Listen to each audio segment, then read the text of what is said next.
오늘 우리에게 주시는 하나님 말씀은 빌립보서 3장 1절에서 9절의 말씀입니다. 반전의 인생이라는 제목으로 함께 은혜를 나누고자 합니다.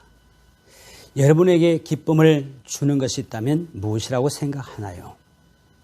하버드 의대 정신과 교수 조지 밸런트 연구팀은 학교 성적이 졸업 이후의 삶에 어떤 영향을 미치는가에 대한 연구를 무려 66년 동안 하버드 대학교 졸업생 268명의 인생을 추적했는데, 조지 밸런트 교수는 우리가 발견한 것은 대학의 성적 점수가 이후 50년의 인생에 전혀 영향을 끼치지 않았다라고 했습니다.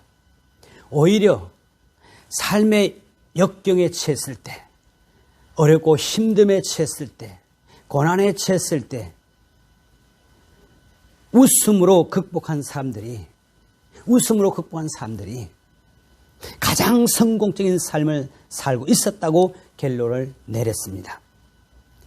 우리를 행복하게 하는 것은 웃음이라는 것입니다. 웃음이라는 것입니다. 여러분, 행복해서 웃는 웃음도 있지만 웃음으로 인해서 행복해지는 것입니다. 웃음은 나를 변화시킬 뿐만 아니라 상대방에게도 행복하게 하는 바이러스와 같은 것입니다. 하나님은 우리를 날마다 기뻐하고 웃고 살기를 원하십니다. 기쁨은 성령의 열매입니다. 모든 환경을 바꾸는 씨앗입니다. 하나님께서 부어주신 은혜를 기대하며 주님 안에서 힘차게 날마다 웃음으로 하루를 시작할 수 있기를 축복합니다. 오늘 빌립보 교회는 사도 바울께서 2차 전도여행 초기에 세운 교회입니다. 사도행전 16장을 근거로 합니다. 바울이 이 편지를 쓸 당시는 로마 감옥에 갇힌 상태에서 이 편지를 썼습니다. 그래서 옥중서신이라 그렇게 불리죠. 우리는 빌립보서를 기쁨의 서신이라 그렇게도 부릅니다. 왜냐하면 짧은 장 속에 무려 16분이라고 하는 기쁨에 대한 이야기가 나옵니다. 기뻐하라. 주 안에서 기뻐하라. 또 내가 말하노니 주 안에서 기뻐하라. 이 기쁨에 대해서 바울이 계속해서 빌립보 교회 성도들에게 이야기하고 있기 때문입니다. 빌립보 교회가 시작된 것은 두아드라 출신인 하나님의 섬기는 자주장사 누디아, 즉 자색 옷감을 파는 이 누디아가 자신이 머물고 있는 집을 예배의 처소로 드림으로 시작이 됐습니다. 그리고 또 한 사건이 있죠. 바울 일행이 기도처로 가는 도중에 점치는 귀신 들린 한 어린 아이, 여아이를 고쳐주는 사건이 일어났습니다. 이 아이가 계속해서 따라오면서 이 사람들은 지극히 높으신 하나님의 사람들입니다. 이 사람들은 지극히 높으신 하나님의 사람들입니다. 라고 따라다니니까, 그래서 바울이 예수 그리스도의 이름으로 귀신을 쫓아냈어요. 그래서 이 여아가 온전해진 겁니다. 그러자 주인이 자신의 이익이 끊긴 것을 알고 고소를 한 거죠. 이렇게 해서 바울 일행이 빌립보 감옥에 갇히게 됩니다. 빌립보 감옥에 갇혔지만 그러나 바울과 실라는 거기서도 여전히 하나님을 찬양했습니다. 고난 중에서도 하나님을 찬양했습니다. 고난 중에도 하나님께 기도했습니다. 그들은 억울하다고 말하지 않고 오히려 이 일을 통해서 하나님이 무엇을 하실 것인지 기대감을 가지고 찬양하며 기도하고 있었습니다. 그러자 갑자기 옥문이 열리면서, 그러자 이 지키는 간수가 깜짝 놀랐습니다. 탈옥한 줄 알았습니다. 도망간 줄 알았습니다. 그래서 칼을 빼서 자결 하려고 할 때 바울이 안에서 소리를 칩니다. 이보시오! 우리가 도망간 것이 아니오. 여기 있어. 그렇게 해서 이 간수가 바울 일행을 자기 집으로 데려가서, 그리고 그의 온 가족이 예수님의 이름으로 세례를 받고 빌립보 교회의 성도가 되었습니다. 이렇게 해서 시작된 교회가 빌립보 교회입니다. 옛날에 우리나라도 처음 교회가 신앙생활을 할 때에 교회가 이렇게 건물이 지어져서 한 것이 아니라 대부분의 가정에서부터 교회가 시작이 됐습니다. 가정에서부터 가정교회로 출발한 교회가 오늘날 이렇게 큰 교회들이 되어진 것입니다. 자, 그리고 빌립보 교회에 특징이 있다면은 바울과 성도들의 변함없는 사랑의 교제가 있었다라는 것입니다. 변함없는 사랑의 교제가 있었다는 거예요. 쉽지 않은 일이죠. 바울이 어려움에 처할 때에 빌립보 교회의 성도들이 자원하여 헌금을 모금해서 에바브라 디도펜에 바울에게 전달하는, 그리고 한 번이 아닙니다. 필요할 때마다 그들이 바울을 생각하면서 헌신을 아끼지 않았습니다. 사실 빌립보 교회는요, 고린도나 에베소에 비하면 훨씬 더 뒤떨어진 그런 도시입니다. 이때는 빌립보는 로마의 식민지였습니다. 그래 얼마나 열악하겠습니까? 그럼에도 불구하고 복음을 전해준 바울이 너무너무 고맙고 너무나 감사한 마음이 있어서 그들은 어려운 중에서도 바울을 위해서 힘껏 헌신했다는 사실입니다. 그래서 바울은 우리가 1장에서 보면 아시겠지만은 빌립보 교회 성도들을 생각할 때마다 기도가 되고 생각할 때마다 하나님께 감사가 되었다고 표현합니다. 왜냐하면 그들이 바울에게 기쁨이 됐던 것은 다름 아닌 헌신하고 물질을 보내줘서가 아니라, 물론 그것도 감사하지만 더 바울에게서 감사한 것은 뭡니까? 빌립보 교회 성도들이 복음을 들은 이후에 분쟁 없이 믿음 안에서 잘 성장해 가고 있었기 때문입니다. 그런데 이렇게 잘 성장하고 가고 있는 빌립보 교회에, 이방 중심이었던 이 빌립보 교회에 유대 율법주의자들이 들어와서 복음 외에 행위 구원을 강조하는 할례에 대한 문제를 제기합니다. 이에 대하여 바울이 강력한 어조로 말하지요. 오늘 본문 2절 3절을 같이 읽겠습니다. 개들을 삼가하고 행악하는 자들을 삼가고 몸을 상해하는 일을 삼가라. 하나님의 성령으로 봉사하며 그리스도 예수로 자랑하고 육체를 신뢰하지 아니하는 우리가 곧 할례받아라고 말합니다. 다시 말하면 직역하면은 육체적인 할례를 받아야 한다고 주장하는 이 악한 자들, 그들을 조심하라는 것입니다. 이들 마치 개 같은 자들이라는 것입니다. 사람을 무는 개 같은 자들이라는 것입니다. 그러나 우리가 할례다. 진짜 우리가 할례 받은 사람이다. 왜? 오늘 본문에 보면 하나님의 성령으로 봉사하며, 여기서 하나님의 성령 영으로 봉사하는 예배로, 그러니까 하나님의 영으로 예배하며 그리스도 예수 안에서 자랑하고 육체를 신뢰하지 아니하는 우리가 곧 진정한 할례다. 할례 받은 자라고 이야기를 했습니다. 여러분, 육체를 신뢰하지 아니하는 우리란 말이에요. 육체를 신뢰하지 않는다. 여러분, 나도 나를 모르는데 내 육체 어떻게 나를 신뢰할 수 있어요? 우리 살다 보면 남편도 아내도 서로가 다 알지 못합니다. 다 아는 것 같은데 다 알지 못하는 거예요. 심지어 나도 나 자신을 모른다는 것입니다. 이게 우리의 한계죠.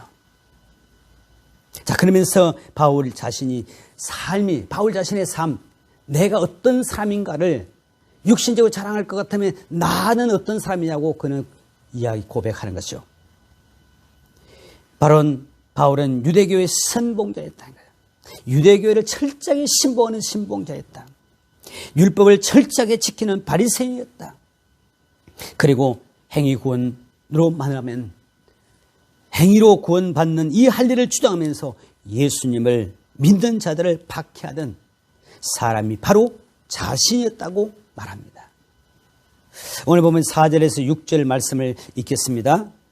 그러나 나도 육체를 신뢰할 만하며 만일 누구든지 다른 이가 육체를 신뢰할 것이 있는 줄로 생각하면 나는 더욱 그러하리니 나는 8일 만에 할례를 받고 이스라엘의 족속이요 베냐민의 지파요 히브리인 중에 히브리인이요 율법으로는 바리새인이요 열심으로는 교회를 박해하고 율법의 의로는 흠이 없는 자라 그랬습니다. 만일 행위로 구원을 받는다면 자신은 더욱 그러한 사람이라고 고백했습니다. 다시 말하면 육체를 통한 구원이 있다면 바울 자신은 얼마든지 구원의 조건을 갖춘 사람이라고 말하는 것입니다. 바울은 부활하신 주님을 다메섹으로 가는 중에 만남으로 율법 즉 행위 구원에서 예수 그리스도를 믿는 믿음으로 구원에 이르게 되었음을 강조하고 있습니다. 그러므로 빌립보 교회 안에 복음을 왜곡하게 하는 율법주의자들, 행위로 구원을 강조하는 이들을 철저하게 경계하라. 빌립보 교회 성도들에게 권면하고 있습니다. 그리고 이제 바울 자신은 지금까지 내가 유대교에 몸담았다. 이제는 그랬던 그 모든 유대의 색채를 내가 다 벗어버리고 또한 육체적인 모든 자랑거리를 예수 그리스도 앞에 다 내려놓고 새로운 삶을 시작하게 되었다고 말합니다. 7절입니다. 그러나 무엇이든지 내게 유익하던 것을 내가 그리스도를 위하여 다 해로 여길 뿐더러 그랬습니다. 바울이 예수님을 만난 이후부터는 이전의 육신적인 자랑거리, 자신에게 이익이 되던 모든 것을 다 쓸모없는 것이 되었다라고 이야기합니다. 지난 내가 가졌던 모든 육신의 자랑거리들이 예수님을 만난 이후에는 뭡니까? 다 그 쓸모없는 것이 되었다. 구원은 예수님의 은혜로 주어지는 것임을 바울 사도가 깨달았기 때문입니다. 구원은 육체가 있는 것이 아니라 예수 그리스도의 은혜로 주어지는 것임을 깨달았기 때문에 이런 고백을 할 수가 있는 거죠. 그래서 과거의 구원을 얻을 만한 육신의 자랑거리들이 과거뿐만 아니라 현재도 여전히 다 해로 여겨 있다라는 것입니다. 과거에 한번 내가 청산했다고 해서 끝나는 것이 아니라 지금도 여전히 다 모든 것을 하나하나 끊어가고 있다라고 하는 것입니다. 현재 진행이라는 거예요. 바울이 자신의 자랑거리를 왜 그토록 그러면 철저하게 버렸을까 하는 것입니다. 8절입니다. 또한 모든 것을 해로 여김은 내 주 그리스도 예수를 아는 지식이 가장 고상함을 인함이라. 내가 그를 위하여 모든 것을 잃어버리고 배설물을 여김은 그리스도를 얻고 그랬습니다. 자, 그러니까 예수 그리스도를 아는 지식이 가장 뭐였다는 거예요? 고상하다는 거예요. 이 말은 탁월하다, 뛰어나다 그 말입니다. 바울은 지금도 여전히 그리스도를 얻기 위하여 지금까지 그가 가장 소중하게 여겼던 그 모든 것, 다시 말하면 그리스도를 알아가는데 방해되는 모든 것들, 이것을 계속하여 포기하고 있다는 것입니다. 그리고 모든 것을 배설물처럼 여겼다고 말합니다. 그 이유는 뭐죠? 그렇습니다. 가장 뛰어난, 가장 탁월한 예수 그리스도를 알게 되었기 때문이라 말합니다. 여러분, 배설물이 뭡니까? 배설물이 뭡니까? 똥이나 또는 음식 찌꺼기, 쓰레기 같은 것들을 이야기합니다. 이것은 바울이 그리스도를 만난 이후에 이전의 모든 삶의 전체를 철저하게 버렸음을 말해주고 있는 것입니다. 가장 뛰어난 것, 탁월한 것을 얻기 위해서 자신이 가지고 있는 모든 것을 계속해서 그렇게 버렸다는 것입니다. 여러분, 마태복음 13장 44절에서 46절에 보면 두 가지 비유가 나와요. 천국 비유가 나오는데, 하나는 밭에 가서 일하다가 보물상자를 하나 발견했습니다. 이 보물상자를 발견한 이 사람은 너무나 좋아가지고 보물상자를 묻어놓고 가서 집도 팔고 다 팔아서, 우리 노래도 있잖아요. 집 팔고 냉장고 팔고 TV 팔고 다 팔아서 그 밭을 샀다. 그래요. 다 팔고 그 밭을 샀어요. 그 밭의 주인이 보물의 주인이 되는 거니까. 그래서 그 보물을 차지하게 되었다는 거예요. 여러분, 귀한 것을 얻기 위해서는 그런 나머지를 다 청산해야만이 얻는 것입니다. 아까워도 그것을 버려야 되는 그런 희생이 필요한 것입니다. 또 한 비유는 뭡니까? 진주를 구하러 다니는 장사꾼이 있는데 마침 자기가 원하는 진주를 하나 발견했습니다. 그러면 어떻습니까? 이 발견한 진주를 얻기 위해서 돌아가서는 자기가 가지고 있는 적은 것들은 다 처분하고 모든 걸 다 처분해서 그래서 그 귀중한 자기가 갖고 싶었던 그 진주를 얻는 것입니다. 그렇습니다, 여러분. 귀한 것을 얻기 위해서는, 이보다 더 가치 있는 것을 얻기 위해서는 내가 지금 가지고 있는 것들을 다 포기해야 더 값진 것, 더 가치 있는 것을 얻을 수 있기 때문에 그렇습니다. 중세 유명한 신학자 토마스 아퀴나스가 하나님께 간절히 기도를 드렸을 때 하나님께서 이 토마스 아퀴나스에게 내가 내게 무엇을 하여 주기를 원하느냐라고 물었습니다. 그럴 때 이 아퀴나스가 이렇게 대답했습니다. 나는 그리스도만을 원할 뿐입니다. 나는 그리스도만을 원할 뿐입니다. 다시 말하면 나는 예수 그리스도 한 분으로 충분합니다. 예수 그리스도 한 분으로 나는 만족합니다. 그런 말이죠. 오늘 우리에게 가장 가치 있는 것, 나의 육체를 신뢰할 만한 것은 있다면 여러분 무엇이 있습니까?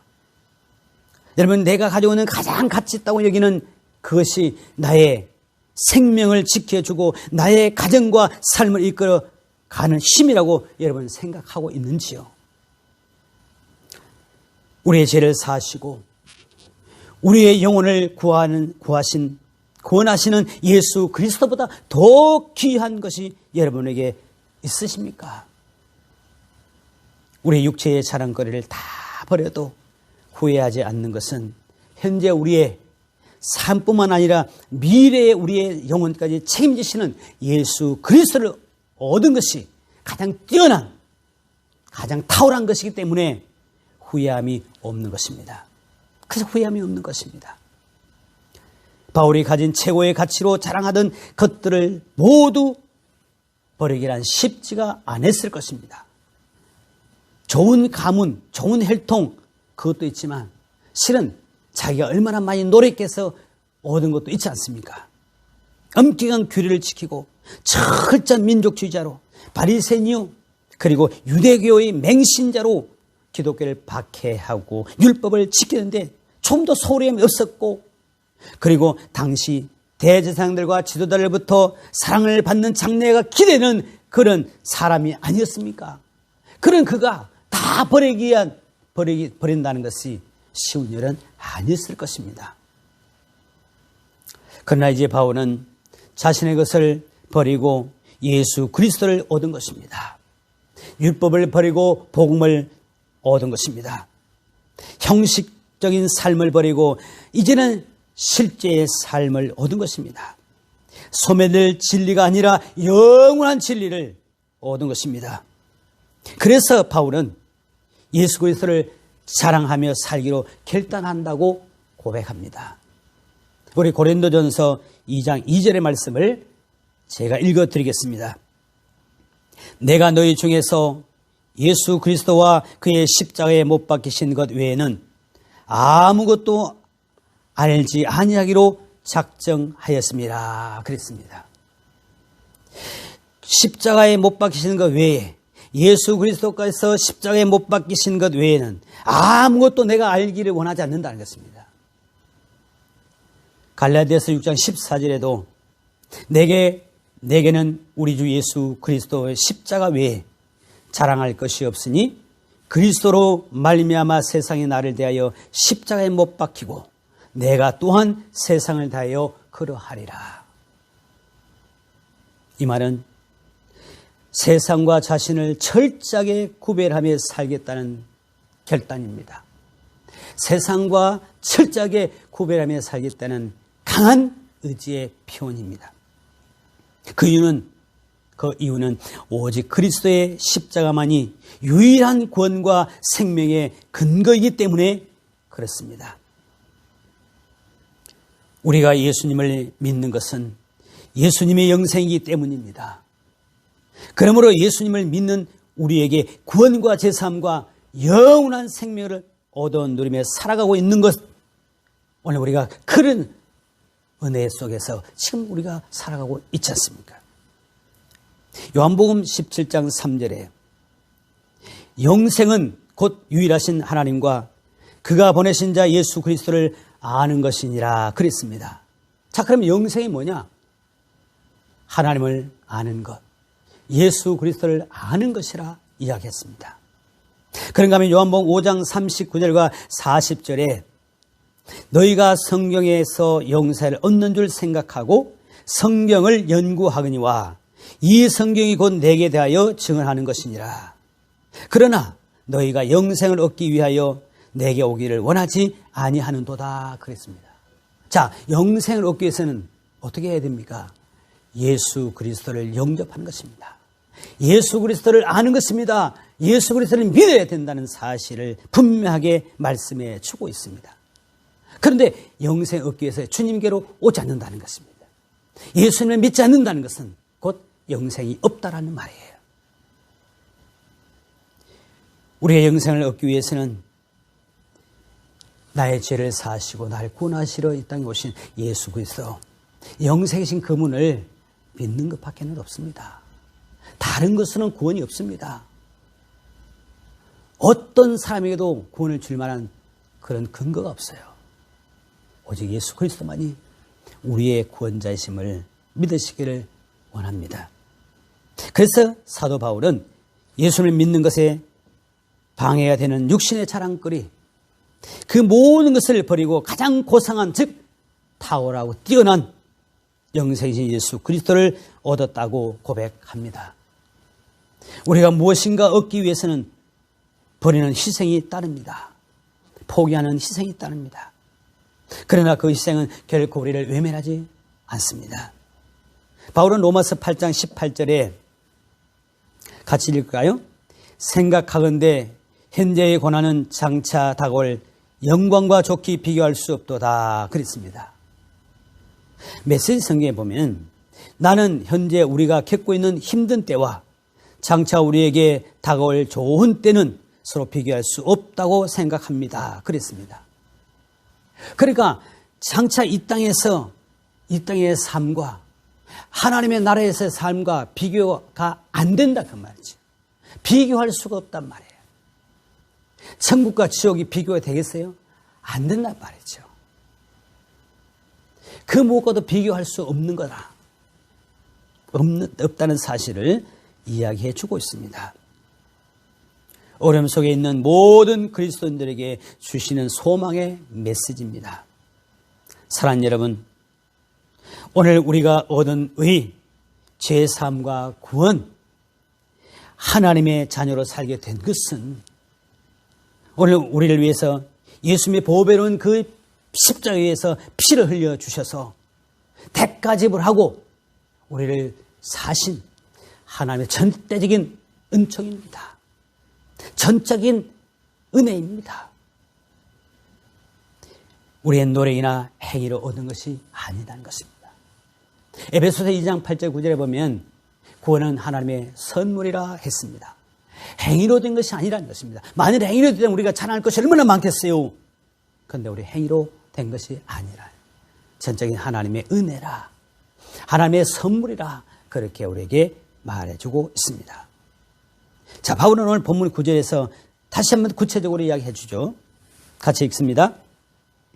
내가 가진 의는 율법에서 난 것이 아니요 오직 그리스도를 믿음으로 말미암은 것이니 곧 믿음으로 하나님께로부터 난 의라 그랬습니다. 율법을 지켜서 의로워진 것이 아니라 예수 그리스도를 믿음으로 의롭게 되었다고 말합니다. 그래서 바울은 빌립보 성도들에게 이 서신을 쓰는 순간에도 쓸쓸하고 고독한 차가운 로마 감옥 안에 있지만 기뻐하라, 주 안에서 기뻐하며 주 예수 그리스도를 믿음으로 담대게 살아갈 것을 부탁하고 있는 것입니다. 그리고 바울 자신도 십자가만이 유일한 자랑거리가 되었고 자신 안에 예수 그리스도의 피가 흐르고 있으며 자신의 몸에 예수 그리스도의 흔적을 가졌다고 말하고 있습니다. 오늘 우리는 예수님을 믿음으로 영생을 얻었고 사망에서 생명으로 심판에 이르지 않는 하나님의 자녀의 신분으로 살아가고 있습니다. 영생이신 예수님을 믿음으로 인해 때로 포기해야 할 것, 요즘처럼 교회에 다닌 것들 했으면서 때로는 많은 비난을 받고 있지 않습니까? 무슨 교회가 뭘 잘못했는데, 교회가 좋은 일을 할 때는 아무 소리 안 하고, 그리고서 모든 사람들이 교회에 대해서 지탄하는 거예요. 참 아이러니합니다. 그러나 여러분, 교회 다닌다고 여러분 때로는 핍박을 받고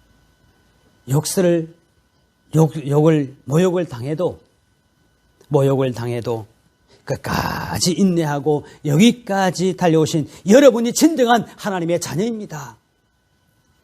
영광의 자리에서 크게 기뻐하며 웃게 될 반전의 사람들이 바로 여러분이라는 사실을 기억할 수 있기를 축복합니다.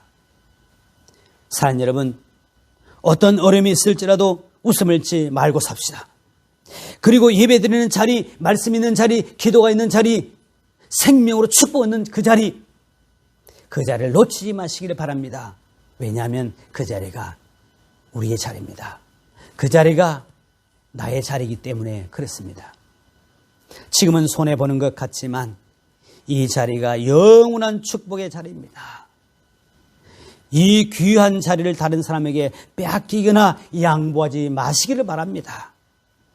영광으로 가는 이 자리가 우리의 자리이기 때문에 그런 것입니다. 그 자리를 지키시기를 축복합니다. 우리 모두 끝까지 예수 그리스도를 믿는 믿음으로 주님과 함께 영원한 생명 안에서 장차 우리에게 주어질 영광을 바라보며 담대하게 살아갈 수 있기를 예수 그리스도의 이름으로 축복합니다. 축복합니다. 우리 다 함께 인사할까요? 웃으면 행복합니다.